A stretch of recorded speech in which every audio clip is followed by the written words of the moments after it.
मत्ती अध्याय 15। तब यरूशलेम से कुछ फरीसी और शास्त्री यीशु के पास आकर कहने लगे, तेरे चेले प्राचीनों की परंपराओं को क्यों टालते हैं कि बिना हाथ धोए रोटी खाते हैं?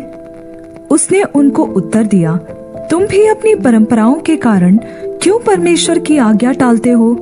क्योंकि परमेश्वर ने कहा, अपने पिता और अपनी माता का आदर करना, और जो कोई पिता या माता को बुरा कहे वह मार डाला जाए।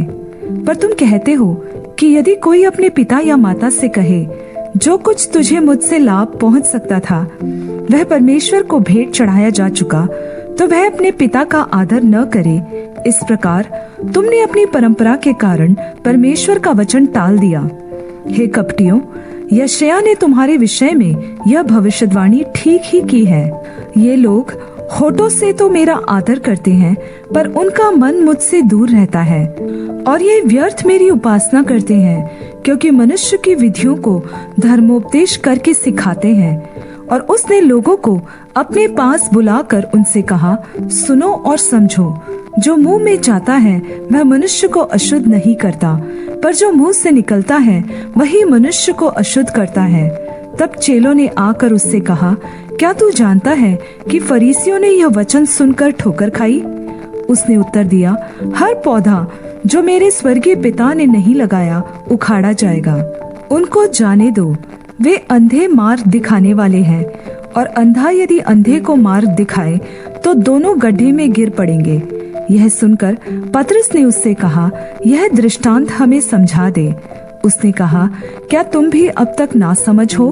क्या तुम नहीं समझते कि जो कुछ मुंह में जाता वह पेट में पड़ता है और शौच से निकल जाता है, पर जो कुछ मुंह से निकलता है वह मन से निकलता है, और वही मनुष्य को अशुद्ध करता है।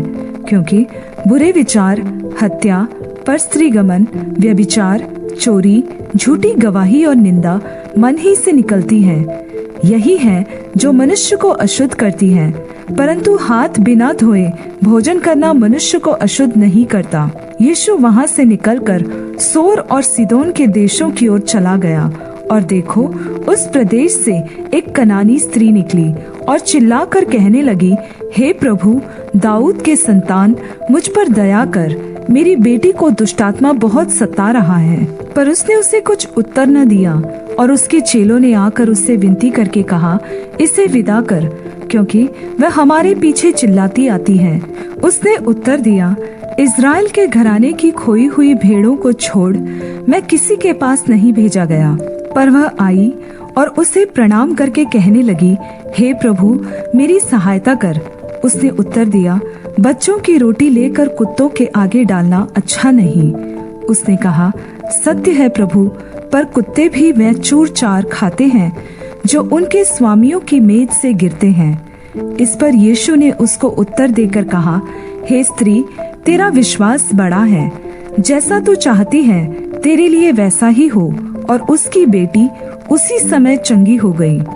यीशु वहां से चलकर गलील की झील के पास आया और पहाड़ पर चढ़कर वहां बैठ गया, और भीड़ पर भीड़ उसके पास आई।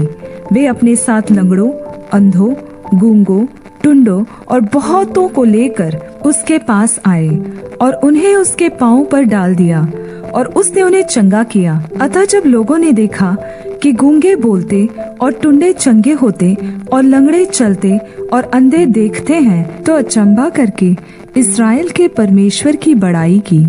यीशु ने अपने चेलों को बुलाकर कहा, मुझे इस भीड़ पर तरस आता है, क्योंकि वे 3 दिन से मेरे साथ हैं और उनके पास कुछ खाने को नहीं, और मैं उन्हें भूखा विदा करना नहीं चाहता, कहीं ऐसा न हो कि मार्ग में थक कर गिर जाएं।